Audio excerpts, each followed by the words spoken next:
तफ़सीरुल बयान वारे लिखियो आहे त वाइज़ यानी वाइज़ नसीहत कंदड़ खे ही 10 शर्त यादि रखणु घुरिजनि त उनजी नसीहत ख़ल्क़ुल लाइ ते मुअसिर ऐं फ़ाइदेमंद थींदी। हिकु, ख़ुदावंद ताला जूं नेमतूं बंदनि खे यादि ॾियारे त शुकुर कनि त अलाह जूं हे नेमतूं आहिनि, इहो शुकुर कयो अल्हम्दुलिल्लाह। ॿियो, महिनत जे सवाब ऐं बला जो ज़िक्र करे त सब्र कनि।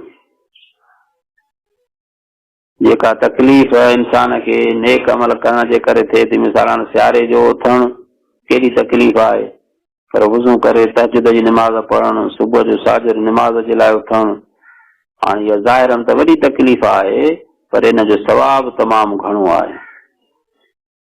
तंहिंजे करे महिनत ऐं तकलीफ़ जे लाइ उनखे फ़ज़ाइल ॿुधाइजनि ता त उहे सब्र करे उहो नेक अमल खे छॾे न ॾियनि।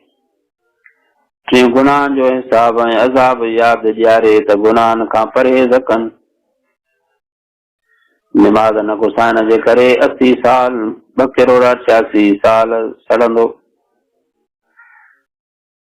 ज़कात न ॾियण जे करे इहो माल उनखे तपाए करे ॾंबियो वेंदो ऐं जीअं ढोर हूंदा त उहे उनखे लताड़ींदा। ज़िना कंदो त हुनजो हेॾो गुनाह आहे।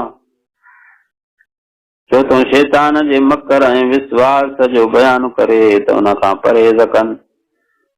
पंहिंजो दुनिया जी बका ऐं ज़वाल ऐं बेबका ऐं बेएतिबारी जी साबिती रोशन करे त दिलि दुनिया जे ख़्यालनि खां आज़ादु कनि। बाबा ही दुनिया कुझु ई कोन्हे, खोड़ असांजा वॾेरा विया वीचारा सभु शइ ते छॾे विया, तंहिंजे करे तव्हां हिते न पंहिंजे दिलि खे अटकायो जो हमेशह ॼण तव्हांखे हिते रहणो आहे, न ख़ैर न ख़ैरात न औलाद ते ख़र्च करणु, बसि छड़ो गॾु करणु, ज़मीना वठणु, जायूं ठाराइणु, फज़ूल ख़र्च करणु, ईअं न कयो। शव मौत जो हर वक़्तु पियो ज़िक्र करे उन लाइ तयारु रहनि। सतों, क़यामत ऐं हिसाब किताब जो ज़िक्र करे त उन ॾींहंनि लाइ को तोशो तयारु कनि। अठों, दोज़ख जे दहशत अनवा उक़ूबत जा बयान करे त उन खां डप ऐं ख़ौफ़ थियनि। नाओ, जन्नत जे दर्जन ऐं उन में जेकी ख़ुदाई नेमतूं आहिनि तिन जो ज़िक्र करे त उन ॾांहुं रग़बत रखो। ॾहों, पंहिंजे वाइज़ जे बिना ख़ौफ़ ऐं ईमान ते रखे, यानी कंहिं महिल ख़ुदा ताला जे रहमत बख़्शिश ऐं महिरबानी जी तक़रीर करे त उन में उमेद रहे।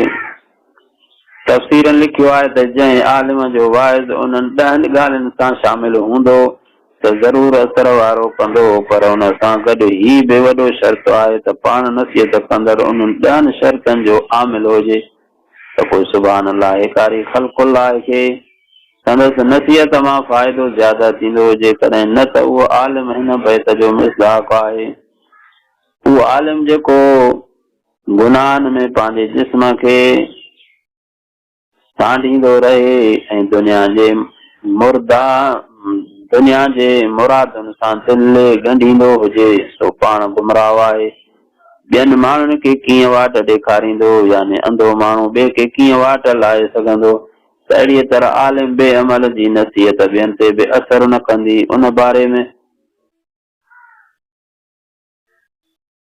काफ़ी नसीहतूं आहिनि। दुआ आहे अल्लाह साईं मूंखे तव्हांखे इन्हनि ॻाल्हियुनि जे मथां नसीहतुनि जे मथां अवल पाण अमल करण जी तौफ़ीक़ अता फरमाए।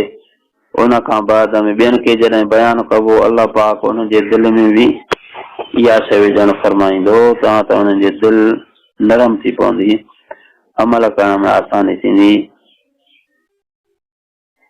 सदक़ल्लाहुल अज़ीम।